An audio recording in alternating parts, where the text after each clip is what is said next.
when we arrived at Hitler's hideout on the evening of April 26 at 7 p.m. For another report on the progress of hostilities, we found the reception room unusually lively. Here were General Ritter von Grimm, who arrived at their headquarters from Munich on the orders of the Führer and delivered by the famous pilot Hannah Rietzsch. During the flight, von Grimm was wounded in the leg by a piece of anti-aircraft gun shell, and while the doctor dealt with the wound, Hitler explained to von Grimm the reason for his urgent summons to the Imperial Chancellery. He told the general about the betrayal Göring, not shy in expressions, scolded the Reichsmarschall, and finally produced Grimm in the Field Marshals, appointing him Commander-in-Chief of the German Air Force. I have not yet seen a man to such a degree of dumbfounded as General Grimm looked. He must have been most struck not so much by the reasons and surrounding circumstances of his unexpected promotion and appointment to such a high and responsible position as by the fact that he had been torn away from really urgent matters and forced to travel all the way from Munich to Berlin, at the risk of losing his life or being taken prisoner, just to announce to him the changes in the leadership of the German Air Force. Before Rechlin, his flight was over Allied occupied territory and involved real danger, given the enemy's overwhelming air superiority. From Rechlin to Berlin's Gatow airfield, he was escorted by Luftwaffe fighters, where they landed safely despite heavy artillery fire. From there to the center of Berlin, they flew in a slow training plane, with General Grimm himself at the helm. When he was wounded over the Russian-occupied Grunewald, Rietzsch took over the controls and skillfully landed the machine at the Brandenburg Gate. Hannah Rietzsch and Hitler had known each other for a long time and greeted each other warmly. During the general conversation, Rietzsch modestly kept aside, but nevertheless it was noticeable that this lovely, uncommon in all respects woman enjoyed the undivided respect of all present in the bunker. 2 days later, Hitler thoughtfully handed her a vial of poison. In response, on her face appeared only a faint smile, expressing selfless devotion. Returning from the meeting, we met Magda Goebbels in the passage. Surprisingly, but in the last tragic days, she, like Hannah Rietzsch, did not show the slightest sense of fear or even concern. Her behavior might have seemed strange if one did not have his fanatical, almost religious faith in Hitler's genius. To what extent she, this belief, in that final period of Germany's agony was sincere, of course, we will never. After all, one of the most important tools of Hitler's tragic power over the minds of Germans was, of course, inherent in his strong hypnotic effect on people, especially women. About 9:30, Major von Freitag contacted the Supreme Command of the Wehrmacht. According to the latest data, the advanced units of the 9th German Army, repulsing Russian attacks from the bridgehead at Frankfurt am Oder, crossed the highway Zossen-Baruth south of Berlin. The offensive of the German 12th Army developed extremely slowly due to stubborn enemy resistance in the wooded area around Belitz. In the next 24 hours it will become, they say, clear what are the chances of success here. No information about the actions of the Holster Corps or about Steiner's offensive on Oranienburg was not received. Meanwhile, the Russians had seriously squeezed the 3rd Tank Army, moving from the area south of Stettin to New Brandenburg and Neustrelitz. At about 23:00, we were again called to a meeting. On the way, Major von Freitag met near the kitchen Lieutenant Colonel Weiss, who was returning from Hitler's hideout and waiting for the end of their conversation. I stood at the door leading into the kitchen and became an unwitting witness to a skirmish between the women dishwashers with the SS. Scolding the underground soldiers, they said, "Look, if you don't start fighting soon, put on our aprons and we will take your weapons and go to fight. You should be ashamed of yourselves. Think of the children who are now up there knocking off Russian tanks." General Weidling, commander of the 56th Panzer Corps, who had won many awards for bravery and courage in battle, was waiting for an audience in the reception room. He looked very youthful and agile despite his 55 years. According to von Freitag, Weidling was promoted to the post of military commandant of Berlin. This news, they say, told him just Lieutenant Colonel Weiss. Since April 23, These functions were alternately performed by young officers who, although devoted to the ideas of Nazism, did not have the necessary experience in the extraordinary conditions of combat operations and did not always cope with their very difficult duties. Now it was finally decided to entrust this position to a battle-hardened general. However, Weidling was a responsible enough man to accept his appointment to the new post unconditionally, given the extremely confused overall situation in Berlin. He agreed only on the condition that none of the occupants of the Imperial Chancellery would intrude into his sphere of competence. After some hesitation, Hitler expressed his willingness to honor this condition. The next morning I was awakened with difficulty by Bernd von Freytag. The fans were not working. The air in the room was saturated with a pungent odor of sulfur mixed with the suffocating stench of wet concrete. Upstairs, it was hell. The bunker shook like an earthquake as shell after shell struck the Imperial Chancellery. After about a quarter of an hour, the intensity of the shelling diminished. Judging from the sounds of the bursts, Potsdamer Platz was now the main target. Bad news came from all parts of Berlin. For a whole week now, women, old people, invalids, and wounded soldiers had been forced to hide in cellars and among the ruined houses in the central part of the city. There was no organized system of providing the population with everything they needed. Thirst was worse than hunger, for the water supply had been out of operation for many days. Fires raged almost uncontrollably, filling cellars, temporary shelters, and passageways with puffs of acrid smoke.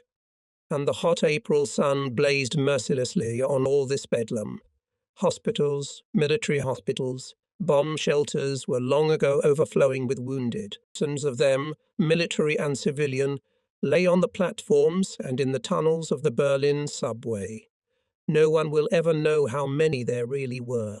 But even in this desperate situation, some of the bunker's occupants cheered up when, at 10:30 p.m., it was possible to contact Wenck's army again, to the southwest of Potsdam. In the vast forest near Belitz, the advanced units of this army slightly squeezed the Russians and advanced in the direction of Swilosee.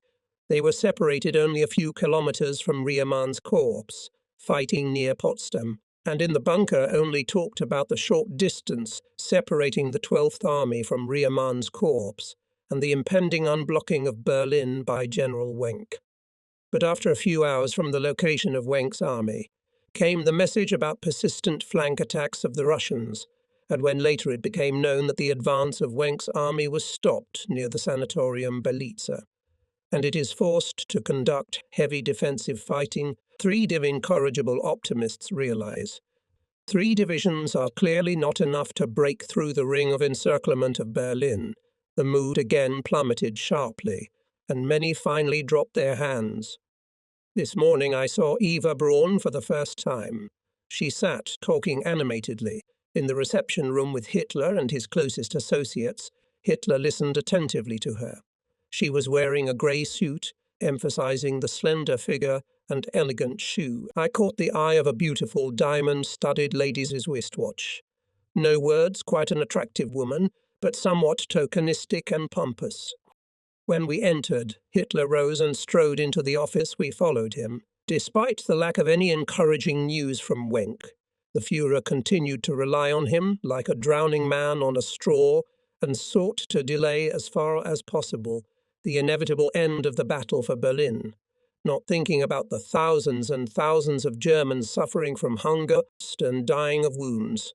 And soon he gave perhaps the most inhuman of all the orders that have been issued in recent days. Having learned that the Russians often overcome our defences and come behind our troops, using the tunnels of the city subway, Hitler ordered to open the floodgates on the Spree and flood all the tunnels south of the Imperial Chancellery, which hid tens of thousands of civilians and wounded soldiers.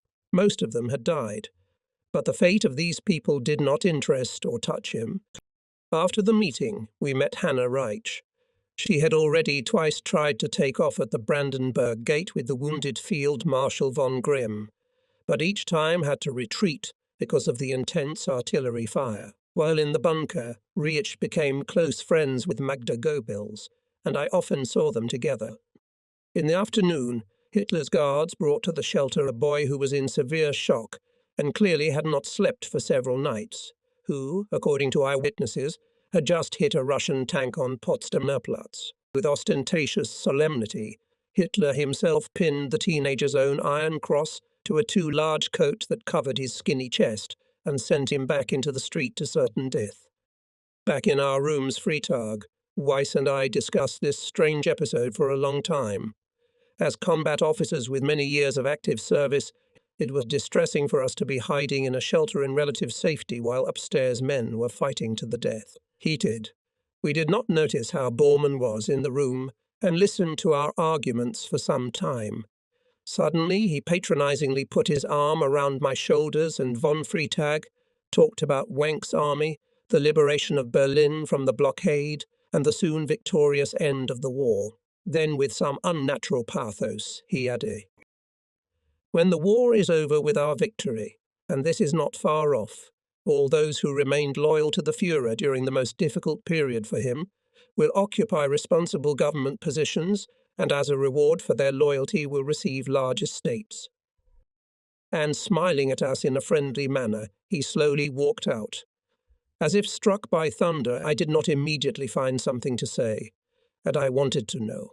In fact, on April 27, 1945, Bormann could speak absolutely seriously about the victorious end of the war, and as before, when I had to listen to the reasoning of Bormann, Goebbels, Goering and other men in Hitler's entourage, I wondered again, did they really believe in what they were saying, or was it a diabolical mishmash of pretense, megalomania and fanatical stupidity?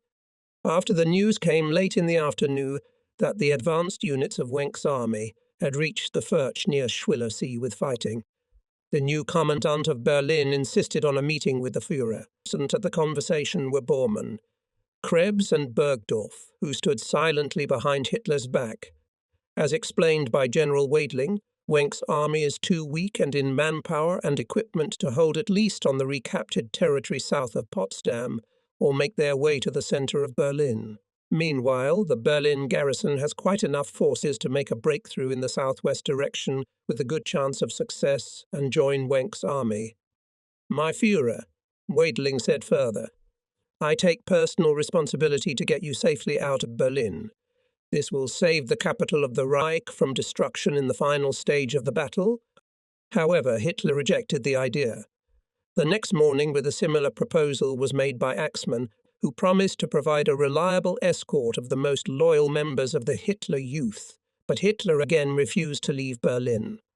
Having learned that there was no help from Wenck's army and that Hitler categorically refused to leave the besieged city, the inhabitants of the bunker fell into despondency, as if they already saw the end of the world. We were still working hard, and most of them were already trying to drown their terror of the inevitable in alcohol. Stocks of fine food, the finest wines and schnapps were kept in abundance in the storerooms of the Imperial Chancellery, while countless wounded languished in cellars and subway tunnels, dying of hunger and thirst 100 meters from the Führer's refuge. Such as the Potsdamer Platz station, in the bunker itself the wine poured out in rivers. About 2 o'clock in the morning I, completely exhausted by the long hours of grueling work, lay down on the bed, expecting to sleep for a couple of hours. From the next room came a vague noise. Bormann, Krebs and Bergdorf were sitting there drinking together. I had probably slept for 2 hours and a half when Bernd von Freitag, who was asleep on the lower bunk, woke me up and said, "Old chap, you're missing something very interesting. Just listen." They had been talking like that for quite some time. I got up and listened to what was going on in the next room. And I heard Bergdorf addressing Bormann, shouting, and from the very beginning, when I accepted this position, about a year ago, I took up the task with all my inherent energy and faith in our ideals. I tried every way I could to reconcile the army and the party, and what happened? Former friends in the armed forces turned away from me, and some began to despise me. I tried my best to dispel Hitler's and the party's distrust of men in uniform. In the end, I was labelled a traitor who betrayed the German officer corps. And now I see that these accusations were quite fair, that I tried in vain and my ideals were wrong, naive and stupid. Bergdorf paused for a moment to catch his breath. Krebs calmed him down by reminding him of Bormann's presence, but Bergdorf stubbornly continued. "Ah, leave me alone, Hans, please. It has to be said at some point. In 48 hours it will probably be too late. Our young officers went to war with great faith and enthusiasm. Hundreds of thousands of them died. And for what? For their homeland? For a great Germany? For our future? For a decent life for the German people? In their hearts they may have believed it, but in reality it was different. They died for you, for your luxurious living and your delusions of grandeur. The colour of the German nation shed blood on battlefields everywhere. Millions of people were sacrificed. And you, the leaders of the party, while you filled your pockets with untold riches, you enjoyed life. Confiscated from the defeated magnificent estates, built fabulous palaces, bathed in luxury, deceived and oppressed the people. You have trampled our ideals, our sound morals, our faith and our souls into the mud. For you, the people were only a means to satisfy your insatiable lust for power. You destroyed our culture, which had a glorious history of many centuries. You destroyed the German people. You are terrible sinners, and you alone are to blame for our present tragedy." The general shouted the last phrase as if speaking in court under solemn oath. In the room next to reigned dead silence was heard only heavy-breathing Bergdorf. Then came Bormann's voice. He expressed himself with restraint, cautiously, adhering to a friendly tone. "There is no need to get personal, my friend," said Bormann. "Someone may have gotten rich all of a sudden, but I had nothing to do with it. I swear on everything that I have holy. Cheers, old friend." And he swore on all that's holy. And I knew for a fact that Bormann took to his hands vast estates in Mecklenburg and Upper Bavaria, and built a luxurious villa on Lake Kymi. And had he not just a few hours ago promised us large tracts of land? That was the price of the oath of office of the chief leader, after Hitler, of the National Socialist German Workers' Party. I tried to sleep again, but without success. On the morning of April 28 at 5:30, the Russian artillery began to bombard the Imperial Chancellery again. The intensity of the fire increased rapidly, and soon something unimaginable was going on outside. It was a living hell. In all my time at the front, I had never experienced such a long and powerful artillery preparation. The fans had to be turned off for an hour or more. On the upper level, shells broke through the ceilings in a number of places. One could hear huge blocks of concrete crashing to the floor. The deafening blows of airplane bombs mingled with the crisp bursts of artillery shells. Thousands of tons of metal and a tornado of fire rained down on the Imperial Chancellery and the surrounding government buildings. The antenna of our 100-watt radio transmitter was smashed, and telephone communications with some of the defensive sectors were disrupted. We could maintain contact with the outside world only through messengers and with the radio equipment possessed by Lorenz, the propaganda ministry representative in the Führer's headquarters. Whenever we thought that the shelling had reached its climax, we were invariably convinced that we were wrong again.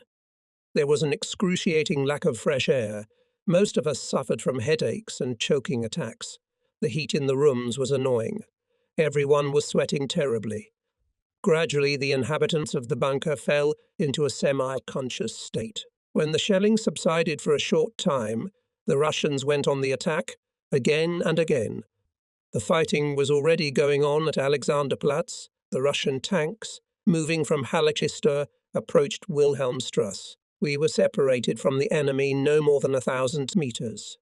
Even selected units of the SS Volunteer Corps, Adolf Hitler could not withstand the pressure of superior enemy forces. During the morning and toward noon, a number of our messengers somehow managed to reach the commandant of Berlin and return to the bunker unharmed. As with us in the center, the situation in all other parts of the city's defenses was deteriorating with disastrous rapidity. The Russians had almost completely seized the Charlottenburg area and, advancing from the north, came close to the main east-west artery of the city. The basis of defense of the central part of the city remained now only anti-aircraft batteries in Gimboldhain, Friedrichshain, and in the Zoological Garden, and anti-aircraft machine guns on the administrative building of the oil company Shell. In the areas of these pockets of resistance, the Russians made no notable gains. But elsewhere they penetrated quickly and in significant numbers, almost unimpeded, into the central quarters of the city. The sport plane on which Hannah Ritter von Grimm flew to Berlin on April 26, and on which they intended to leave the tormented city, was wrecked on April 28 during the morning bombardment. The care of the wounded was rapidly becoming an acute problem in all defensive sectors. There was a shortage of medical personnel, dressings, medicines, and above all, drinking water. When I went downstairs at noon with the documents for the meeting, I found a strange, almost comical scene. After a heated night of polemics, Bergdorf, Krebs, and Bormann had moved from their living and working quarters into the small front room of Hitler's private apartment, snoring loudly and with their legs stretched out in front of them.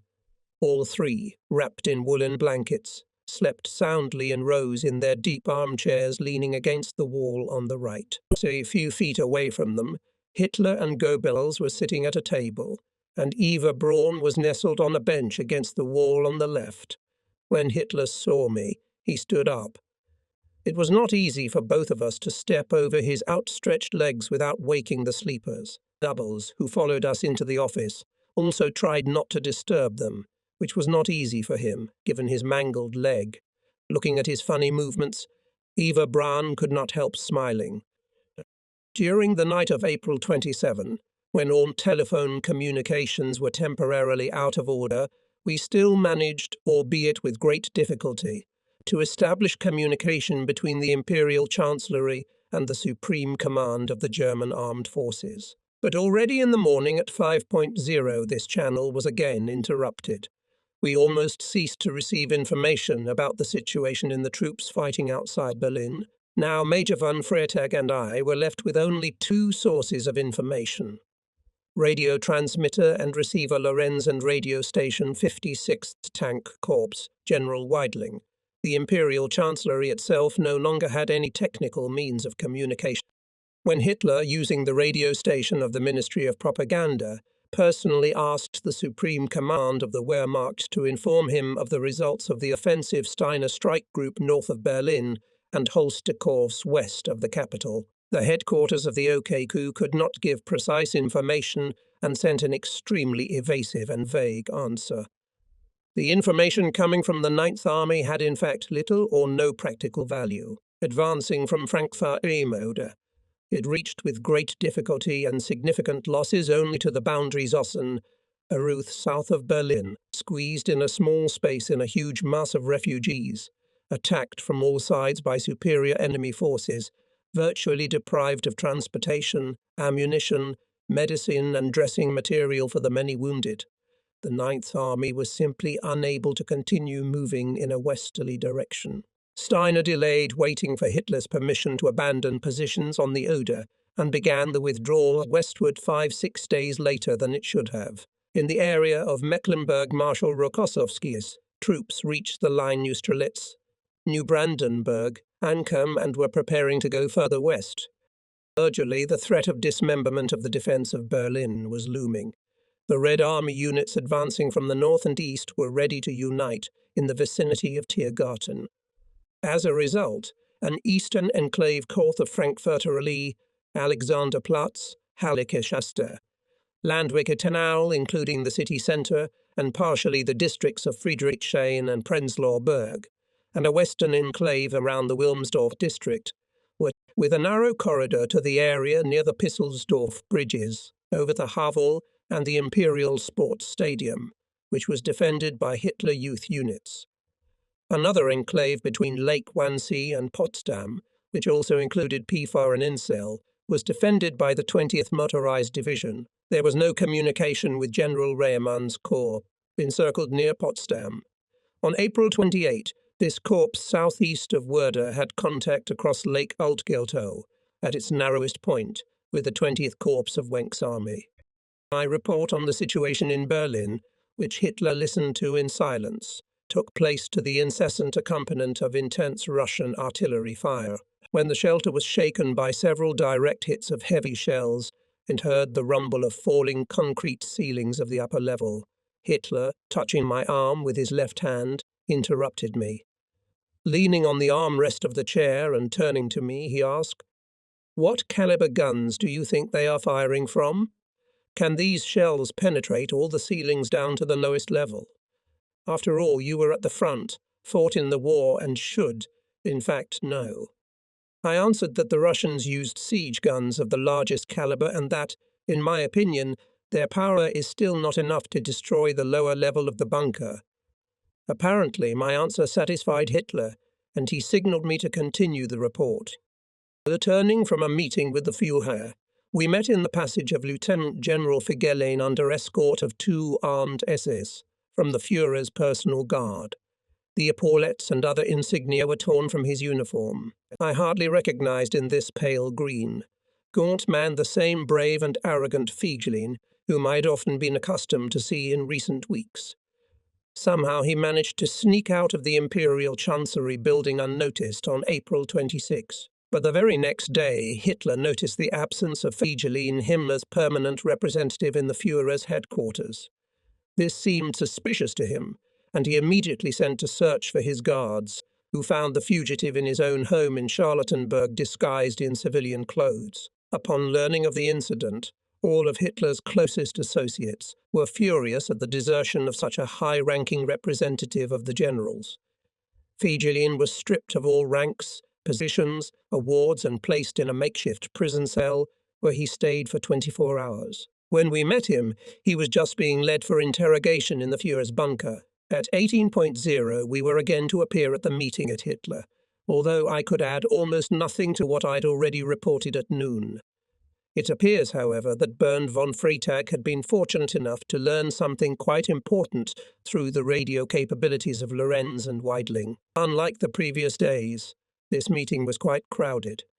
Among others, Goebbels, Bergdorf, Krebs, Admiral Voss, and almost all the liaison officers were also present.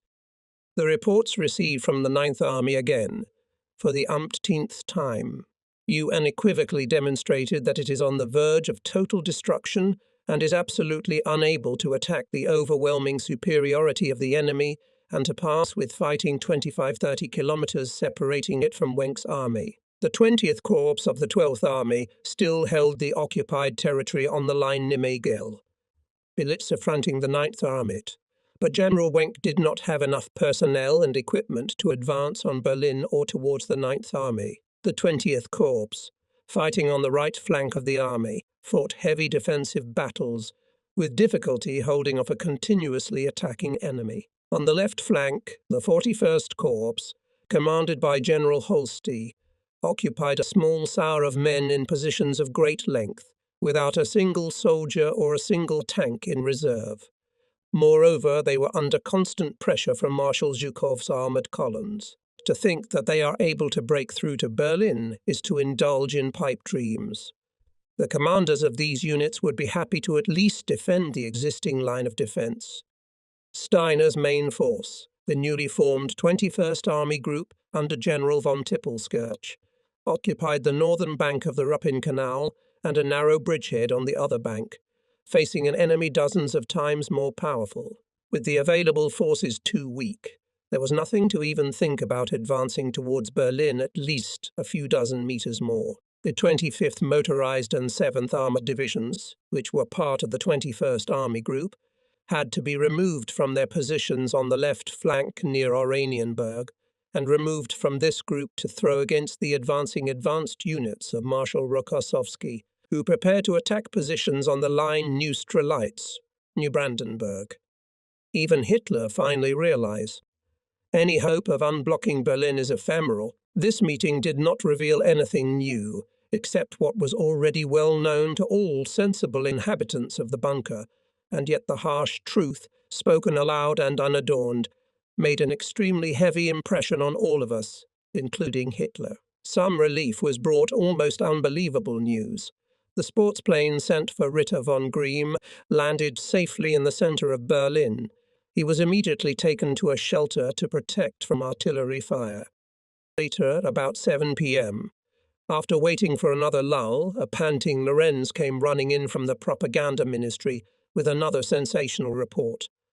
He had caught another BBC radio news broadcast from London. Reuters, in particular, informed listeners about the proposal of Reichsleiter SS Heinrich Himmler to the Allies to declare on behalf of all German armed forces to agree to unconditional surrender. In fact, by then, surrender negotiations had already been in full swing for 5 days with the Swedish Count Folke Bernadotte, mediated by the Swedish consulate in Lübeck. This news infuriated Hitler more than Hermann Göring's alleged desertion and treason.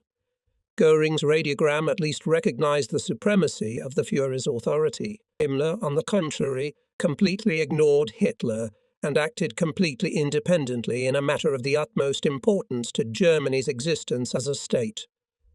In addition, Hitler always considered Himmler the most loyal of his associates and political associates, and now turned into ashes still remaining remnants of faith in the devotion to him and the closest supporters of the common ideals.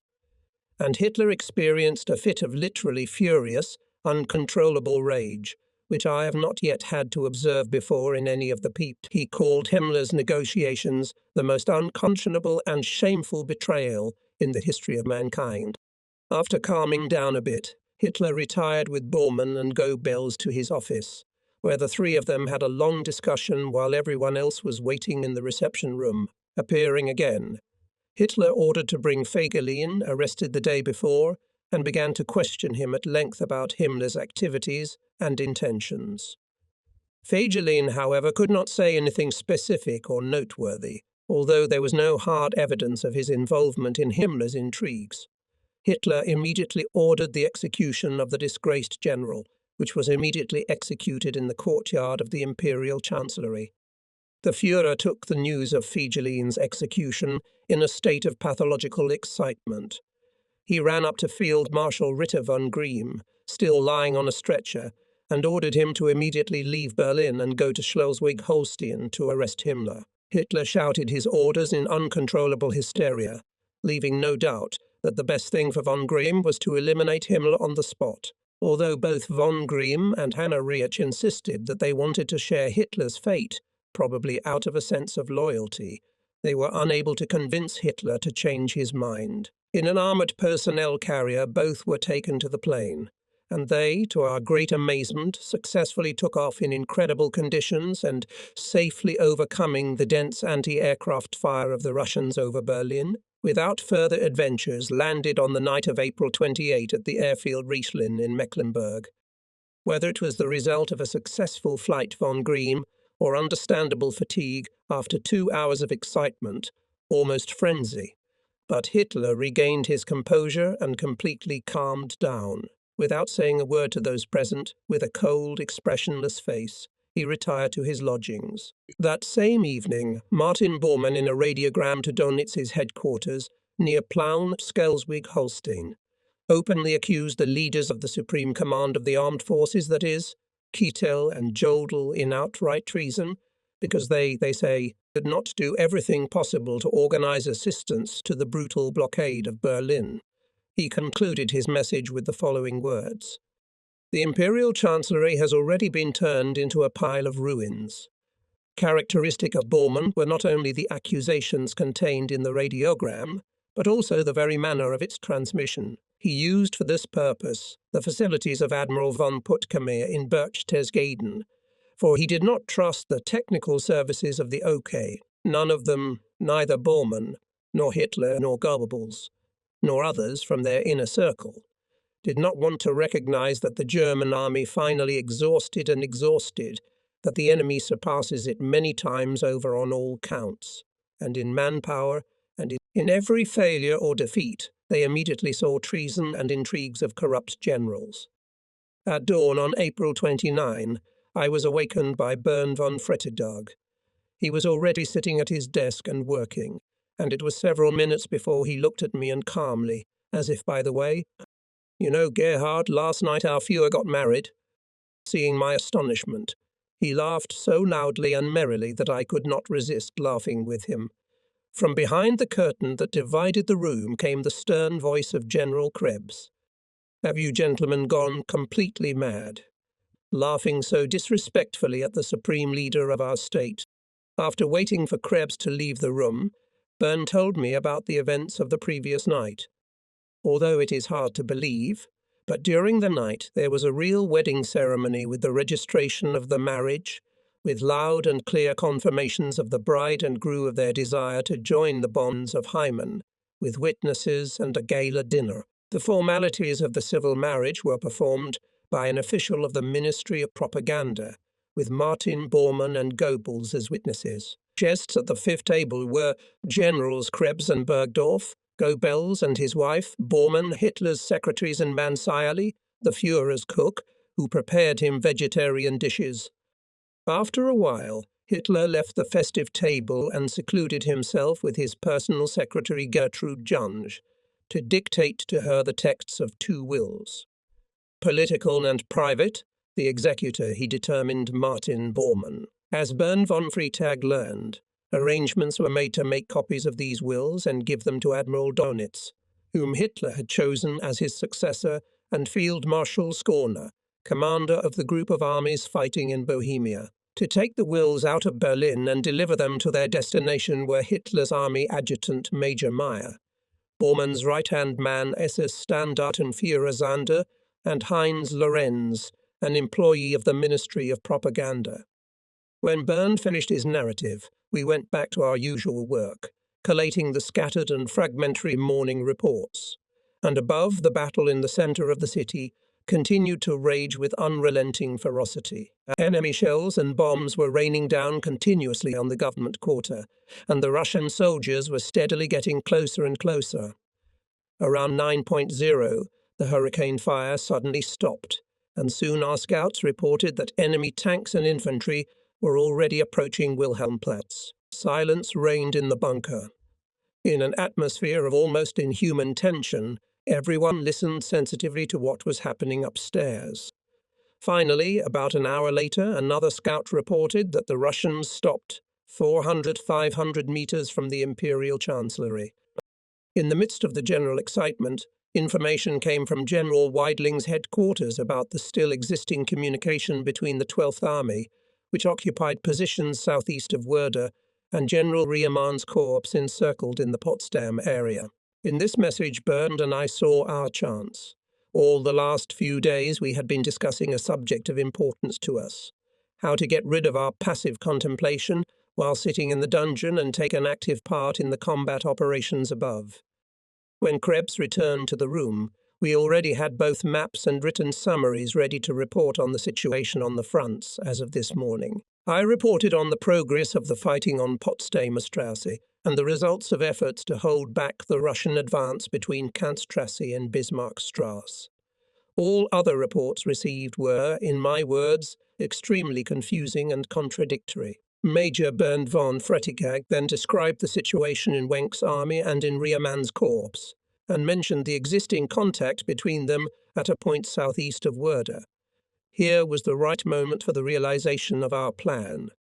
Byrne endeavored to prove to the general the advisability of our going to the location of the 12th Army in order to familiarize General Wenck personally with the situation in Berlin and with the situation around the Imperial Chancellery.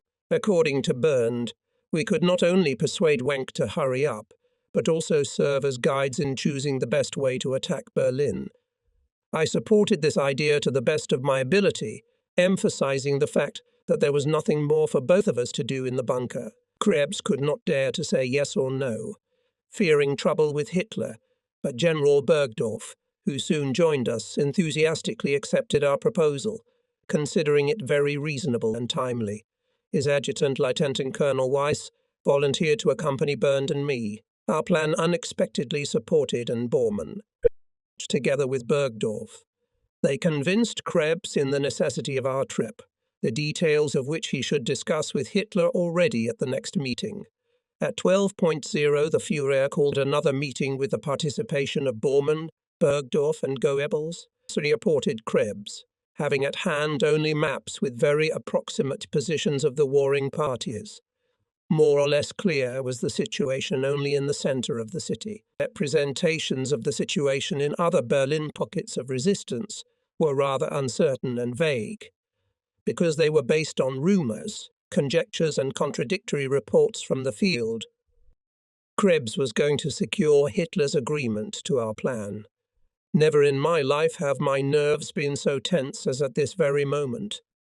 Having finished reporting, Krebs, as if by the way, added that 3 young officers volunteered to try to break out of Berlin, to get to General Wenck, to describe to him in detail the situation in Berlin and in the Imperial Chancellery and convince him of the need to rush to the aid of the besieged.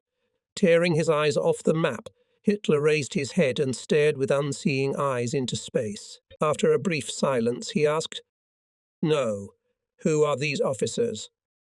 Krebs gave our names and the necessary details of the plan. Again, a few minutes of silence and incredible nervous tension. Every second seemed like an eternity.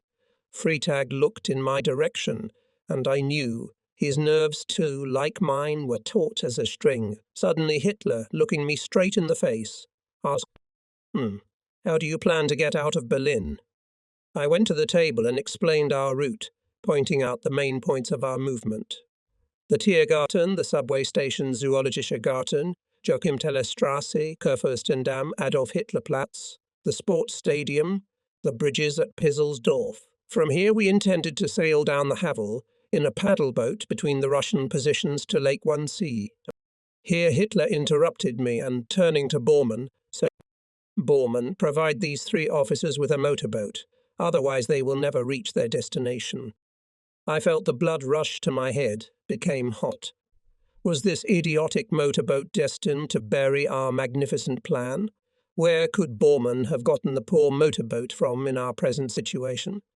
Before Bormann could answer anything, I, gathering my courage, declared, "My Führer, we will get the motorboat ourselves and adjust the motor so that it is not very noisy. I am convinced we will definitely get there." To our colossal relief, my answer satisfied Hitler.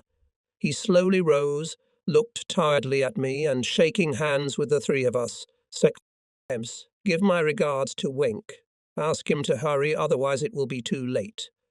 The documents necessary to pass through the German positions had been produced in advance, and now Bergdorf handed them to each of us. After this, we were finally able to leave the room. Once outside, in the passage, we shook hands joyfully. We once again had the opportunity to take part in the battle, albeit a rather ghostly one. But we would no longer have to sit idly in the dungeon, waiting for our fate to be decided. The clock read 12:45. We stocked up on food, put on camouflage overalls and steel helmets. Finally, we slung our automatic rifles over our shoulders and distributed in our pockets the much-needed maps of the terrain along which our route lay. After briefly saying goodbye to our colleagues, we left the bunker at 1:30 p.m. on April 29 and set out on our way. Crouched behind the walls of the bunker exit on Hermann-Göring-Strasse, we waited out another artillery raid. A long machine gun burst was heard from somewhere, and bullets slammed into the wall of our heads. Thick puffs of black smoke were blown by the wind from Potsdamer Platz in our direction. Then we ran toward the Tiergarten, skirting bomb and shell craters, maneuvering between defeated and wrecked vehicles, numerous corpses of soldiers and civilians. Soon we left the zone of intense shelling and found ourselves in relative safety among residential neighborhoods. Suddenly 6-8 Russian dive bombers appeared over our heads. We rushed to the nearest entrance. And at that time bombs were already bursting outside. Characteristic claps of air cannons could be heard. The entrance was full of people sitting and lying, desperate women, frightened children, soldiers who had lost their units. From the far corner came the moans of the wounded. We hurried onward. Around the mine crater lay 9 or 10 corpses in civilian clothes, some mutilated beyond recognition. Without delay, we continued on our way. The air was saturated with the odor of decomposing human bodies, dead horses, abandoned cars, burning houses were everywhere. We crawled, scrambled, and stumbled along our chosen route, always striving westward. In the front gardens we saw well-prepared artillery positions with intact guns belonging to the 56th Tank Corps, which had been rendered completely useless for lack of shells. They had been silent for many days. In 4 hours we covered the distance, which in normal conditions would have taken no more than half an hour, and at about 18.0 reached the metro station Zoological Garden, where we could rest for 30 minutes, catch our breath and gather our thoughts. Ground fighting was already going on in the immediate vicinity, but around us we saw only frightened and desperate Berliners. Under the cover of darkness we made our way past the ruins along Joachimstrasse, Kurfürstendamm, and Adolf Hitler Platz.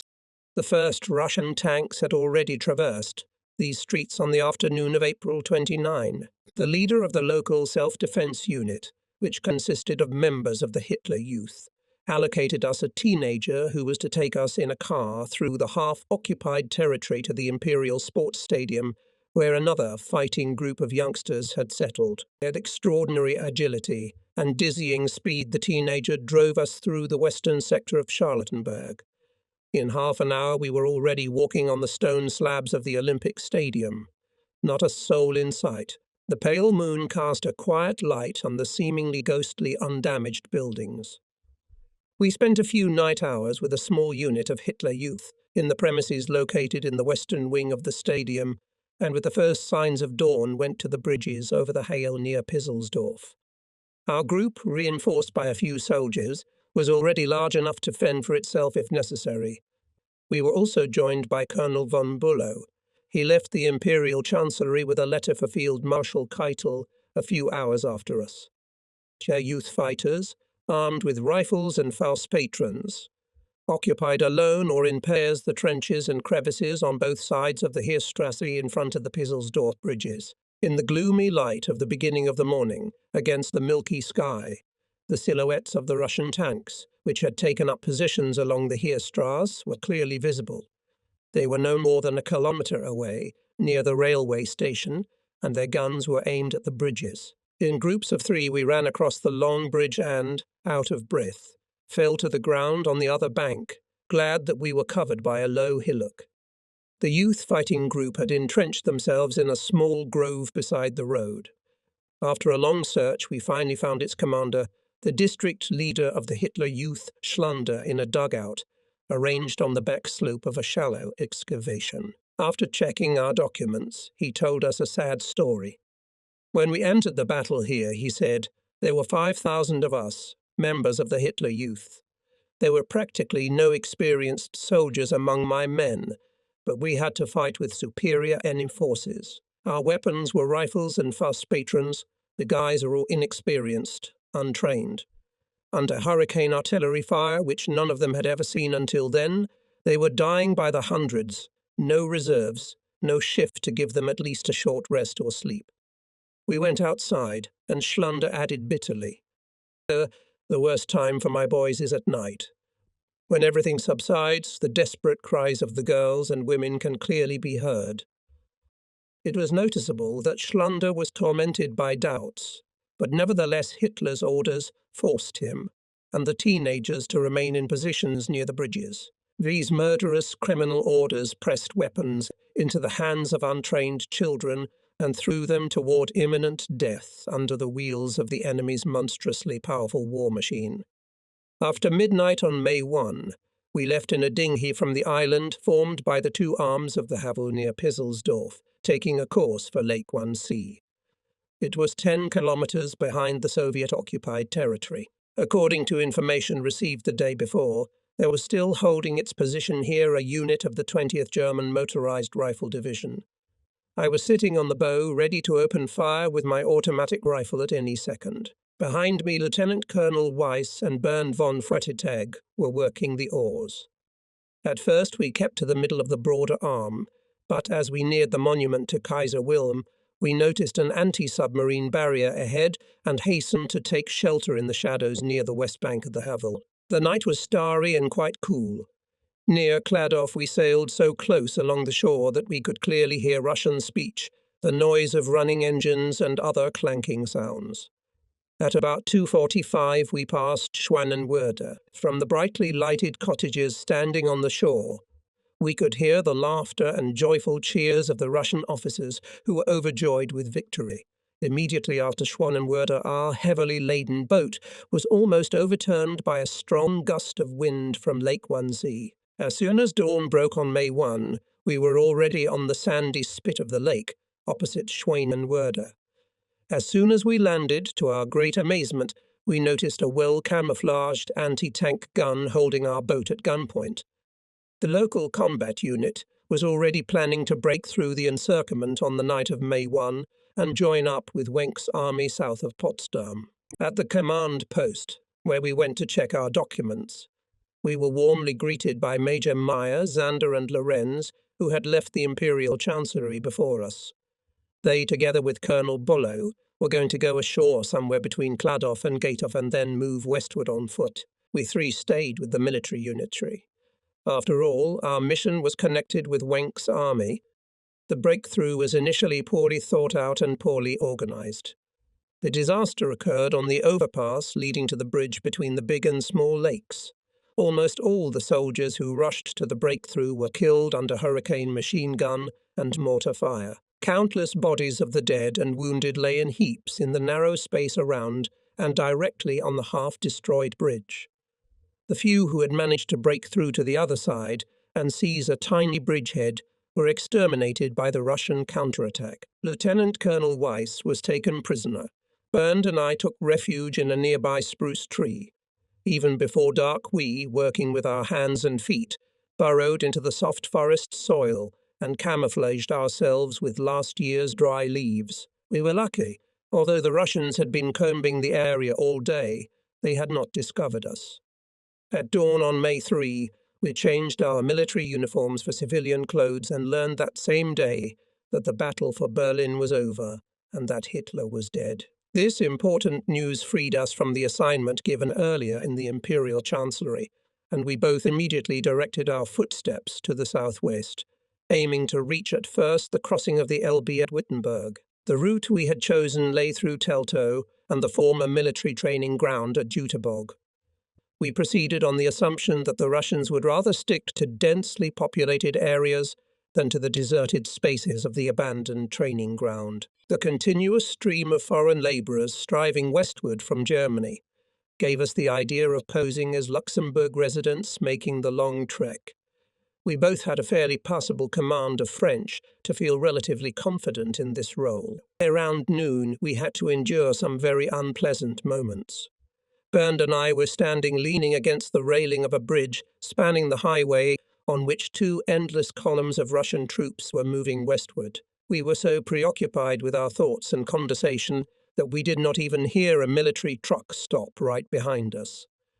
A Russian officer touched my shoulder and in broken German began to ask about the road to the point he wanted to reach. In even more broken German, with a French accent, I gave him the required information.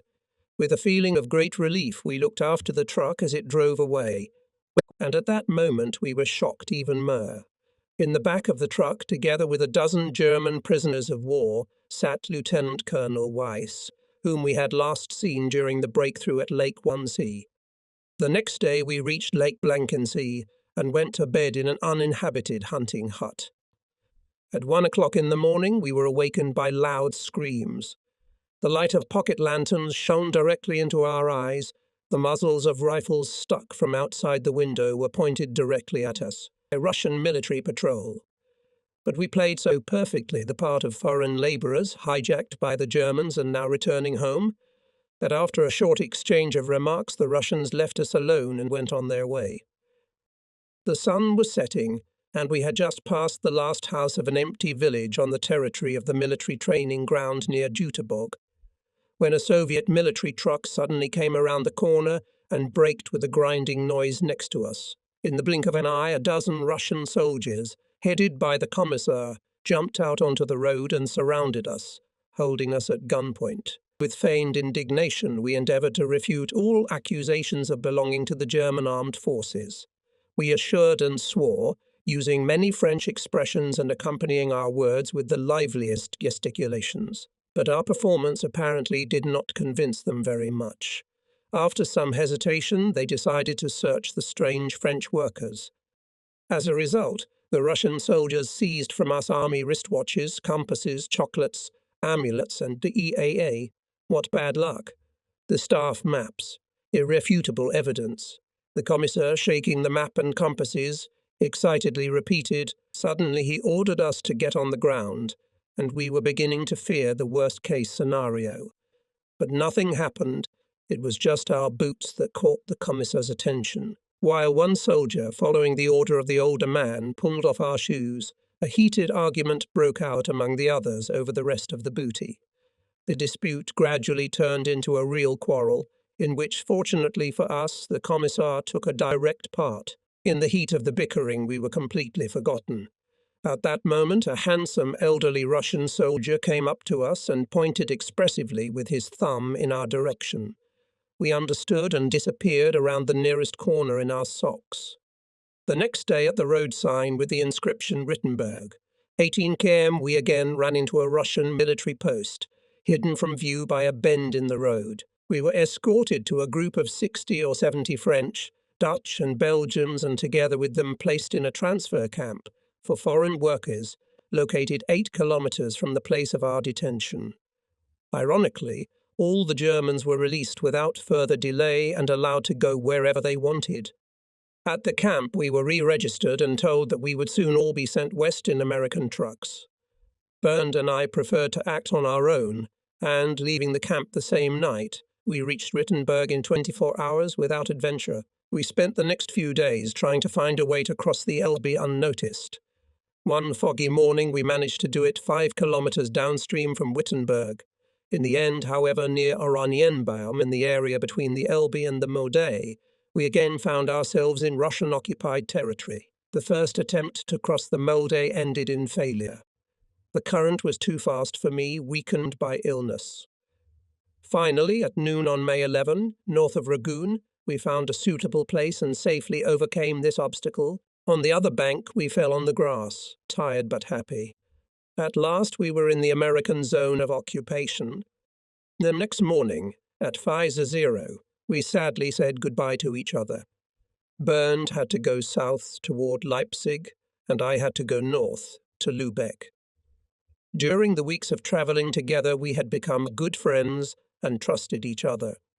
I had to walk for almost 2 more weeks before I was able to embrace my wife and child at the end of May.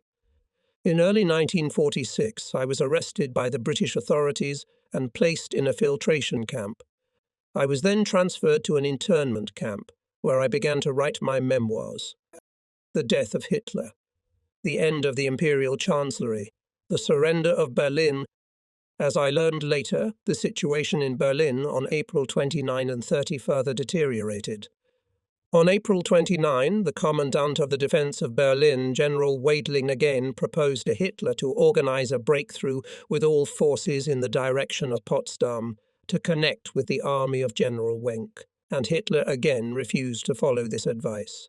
On April 30, between 15.0 and 16.0, the Führer shot himself in his apartment, located in the bunker of the Imperial Chancellery. Eva Braun committed suicide at the same time by taking a powerful poison. The bodies of both, wrapped in blankets, were taken to the courtyard of the Imperial Chancellery, doused with gasoline and burned. By order of Goebbels, General Krebs that same night began negotiations with the commander of the Red Army in Berlin, Marshal Zhukov, on a temporary cessation of hostilities in the city. However, these negotiations, long and tedious, did not yield positive results. Only 24 hours after the death of the Führer Goebbels, and Bormann found it necessary to inform about this event Admiral Dönitz, whom Hitler appointed in his will as his successor. In general, Goebbels found himself in a desperate situation when the armistice negotiations ended in nothing. At noon on May 1, he poisoned 5 of his children. A few hours later, between 20.0 and 21.0, an SS guard, following Goebbels' orders, shot him and his wife Magda in the courtyard of the Imperial Chancellery. Goebbels' adjutant SS Hauptsturmführer Schweigmann was instructed to douse their bodies with gasoline and burn them. Meanwhile, the remaining occupants of the Imperial Chancellery intended, under the leadership of Monk and Bormann, to try to break out of Berlin to the west. At about 22:00, they went on the attack in 3 separate groups, passing through the subway tunnels from Wilhelmplatz Station to Friedrichstrasse Station and coming to the surface in the area of the Wiedendamm Bridge. This attempt ended in failure. Only a few people made their way west. According to Axmann, not confirmed by other sources, Bormann and Dr. Ludwig Stampfegger were killed, died at the same time, and Hüvel. Monk remained in Russian captivity until 1956. Generals Krebs and Bergdorf committed suicide. On the night of May 1, General Weidling, Commandant of Berlin, agreed with Marshal Zhukov on the terms of surrender of all German military units defending the city. General Weidling himself was captured and taken to an unknown destination. It was assumed that with the announcement of the surrender will cease all hostilities. However, for 2 more days there were small pockets of resistance in Berlin, and individual armed groups made desperate efforts to avoid Russian capture. On May 4, it was all over. The end of the Wehrmacht High Command and the government of Admiral Dönitz. As we already know, on April 22, 1945, the headquarters of the Supreme Command of the Armed Forces was transferred to Krampnitz near Potsdam.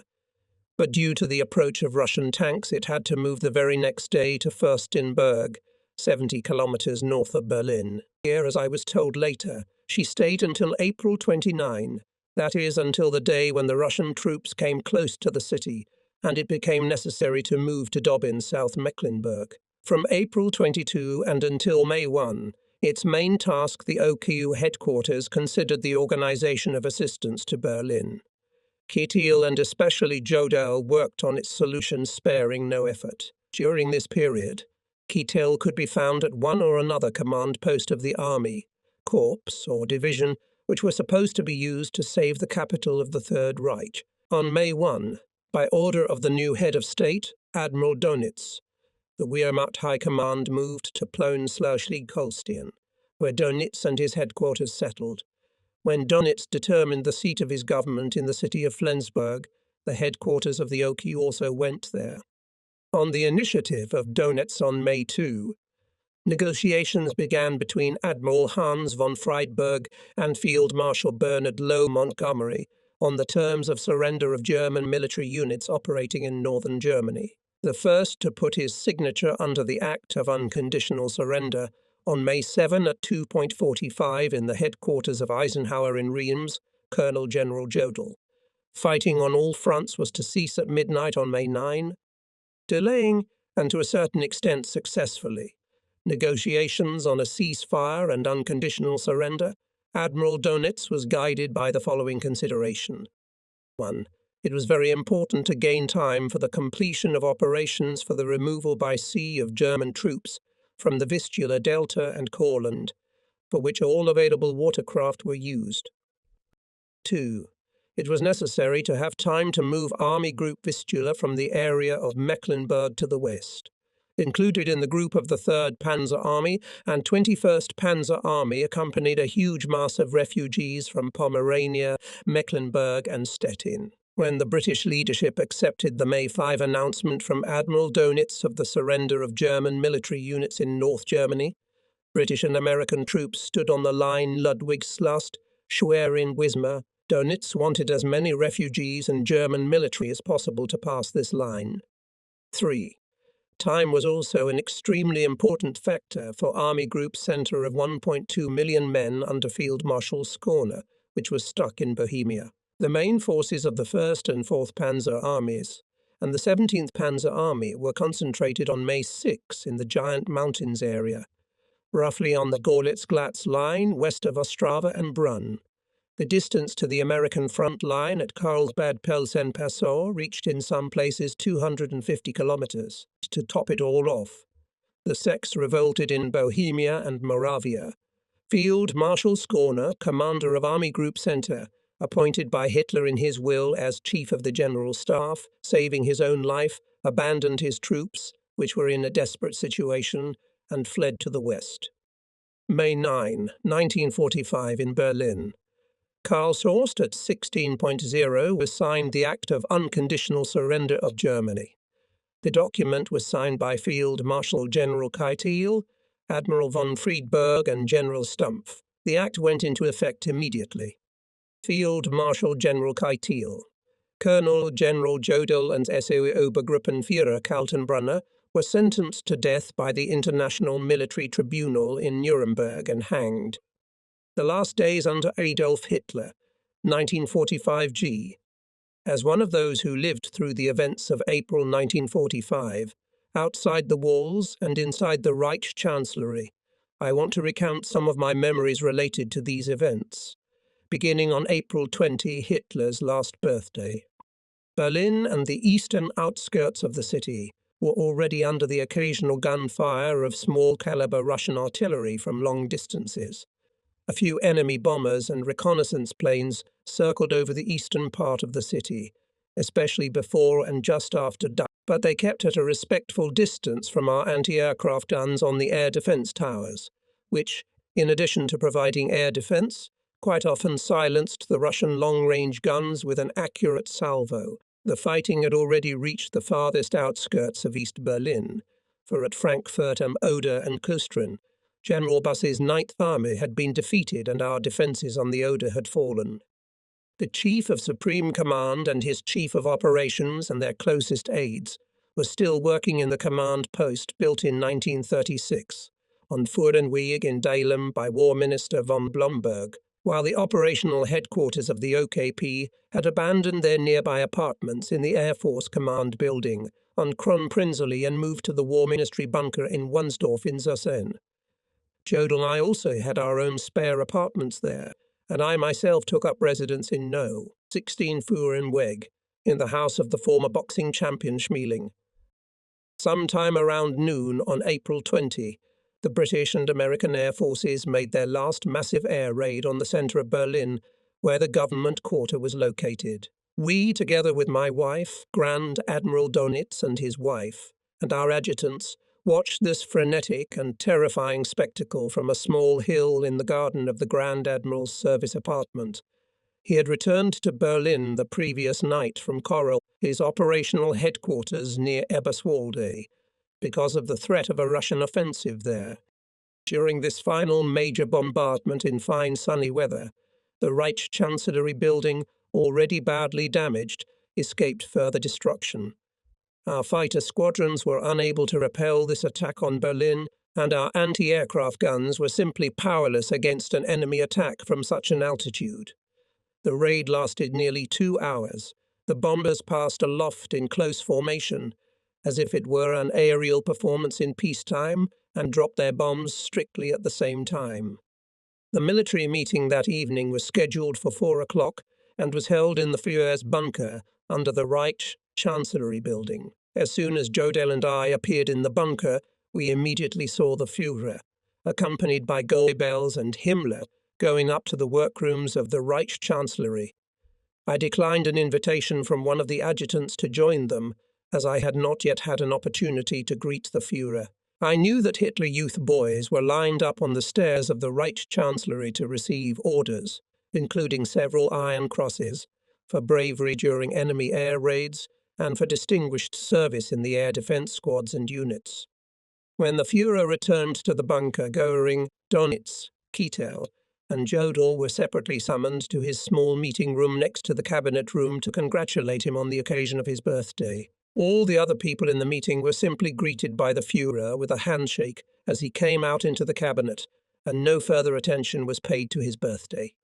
When I found myself alone with the Führer, I realized that I was simply not able to congratulate him. So I said only that the merciful rescue in the terrorist attack of July 20 allowed him to live until today, his birthday, and to keep in his hands all supreme power at such a serious moment, when the Reich he had created was under unprecedented threat, which inspires us with confidence that he will make the necessary decision in this situation. I said that I thought he should begin negotiations for surrender before the capital of the Reich became a battlefield. I was about to continue in this vein when he stopped me by saying, "Keitel, I know what I want. I'm going to keep fighting both in Berlin itself and outside it. This sounded like an empty motto to me, and he foresaw that I would try to talk him out of the idea, so he held out his hand to me and said, "Thank you. Would you please get Jodl? We'll talk more about this later." And I left the room. What he talked to Jodl about, I never. The military meeting was held in its usual rhythm in the oppressive walls of the bunker office. General Krebs of the War Ministry reported on the situation on the Eastern Front and Jodl L. in the remaining theatres of war. Meanwhile, Goering and I retired to private rooms and discussed his intention to evacuate his operational headquarters to Berchtesgaden, since Carin Hall was already in grave danger and the Kurfürst, the operational headquarters of the Air Force, was already out of contact from time to time. Goering was going to go by car, so it was already time for him to go, as there was only one main road left between Halle and Leipzig in a southerly direction, which I knew was still free of advanced enemy units. I advised Goering to go, and he asked me if I would ask Hitler to move the Air Force operational headquarters to Berchtesgaden. Despite the critical situation, in the Italian theatre of war, the meeting was calm without the usual unbalanced explosions. The Führer made several precise and objective decisions. His excitability he kept under complete control. When I put forward the suggestion that Goering should be withdrawn to the south before communication with him was finally lost, he agreed and quickly went out to suggest this to Goering himself. My motives for this action could probably be explained by my firm conviction at the time that Hitler and the operational headquarters of the OKWW, as had been stipulated in our orders, were also to move their high command to Berchtesgaden, even in the event that the fighting around Berlin did not intensify. If necessary, they could be withdrawn by airplane and at night. The airplanes for this purpose were already ready, and all those who were not vital at the Führer's headquarters in Berlin had already been sent to Berchtesgaden on special trains and in convoys of trucks. The same applied to the OK and the War Ministry, which were divided into a joint Northern Command headquarters, or Dönitz, and a Southern Command headquarters in Berchtesgaden. Dönitz was to take command of all branches of the armed forces in North Germany, after Central and South Germany had been cut off from the north by American and Russian forces joining south of Berlin. Hitler himself signed these orders as he planned to move south, maintaining radio contact with Dönitz. On April 20, on my return to Dahlem, I informed Jodl of my decision to send by plane to Berchtesgaden everyone who could be relieved from service. My own special train had already left there 2 days earlier. Under the command of my adjutant Simonsky, my private plane made a perfect takeoff in broad daylight under the control of aircraft engineer Funk and a full crew, taking General Winter, Dr. Lehmann, Frau Jodl, and my wife to Prague, where a service car was waiting to take them to Berchtesgaden. That same evening the airplane returned to Berlin and was again at my disposal. All this was done in order to relieve tension and to prepare for the imminent move of the Führer's headquarters to Berchtesgaden, since at that moment it was beyond doubt. April 21. General Schorner, commander of the largest and strongest group of armies on the Eastern Front, operating from the Carpathians almost all the way to Frankfurt and Oder in the south, arrived at the Führer for a personal report on the situation. Their meeting was held in complete secrecy, and when that same evening Jodl and I entered the bunker of the Führer, Schorner was just saying goodbye to him. It was evident that the Führer was very enthusiastic about their conversation. He made some optimistic remarks, to which Schorner agreed, and then asked us to congratulate the latest Field Marshal of Germany. In the course of the military meeting it became quite clear that Schorner had inspired the Führer with excessive confidence in the capabilities of his front and his own leadership qualities, and now Hitler grasped at it like a drowning man grasping at straws, completely ignoring the fact that in the end it was only a small section of the front which could still somehow resist. The situation in the West and in Italy was hopeless. The Russians stood at the gates of Berlin. The mood of the Führer improved even more when, unexpectedly for us at the meeting, appeared General Wenck. commander of the newly formed 12th Army, and reported to Hitler about the situation of his divisions, his operational objectives, and the schedule for his surprise attack on the American formations operating in the Haas area and moving to the Elbe. Since General Wenck survived and was taken prisoner by the Americans, I wish to leave it to him to recount his then intentions, objectives, and plans himself sometime in the future, since I myself have no maps or documents to check against. The Führer greatly appreciated Wenck as an active but prudent staff officer when he got to know him better. He was chief of the General Staff, Guderian's closest colleague, his right-hand man and constant spokesman, which is why he was chosen by the Führer as commander of the newly formed 12th Army. This latter was expected to bring about a change in the situation between the mountains of central Germany and the Elbe by clearing the enemy forces. It was assumed that they were weak from the Magdeburg, Lüneburg, Brunswick area, and to link up with the Panzer Group that had forced the Elbe south of Lauenburg and was fighting in the vicinity of Julsen. In view of the improvisational nature of its formation, the complexity of the situation, which tied our forces hand and foot, as well as the numerical disadvantage of this army, I did not at all understand the optimism of the Führer and General Wenck. I am sure that Wenck did not really hope to achieve anything more than a local success, and certainly not a strategic victory. Even so, Hitler's apparent self-deception was only increased by those generals he trusted, which in turn gave him the hopes that proved fatal for us. Only those who, like me, have witnessed hundreds of cases in which even the highest commanders did not dare at such times to cross the Führer and tell him what they think and what they consider feasible, can rightly reject the reproach of weakness of the Führer's inner circle. When Jodl and I, as is our tradition, rode home together in my car that evening after the meeting, we both expressed surprise that the Führer seemed so optimistic, or at least could speak so confidently. Schorner and Wenck must have breathed new hope into him. Did he not really see how hopeless our situation was? No, he certainly realized it, but he refused to allow it to be true.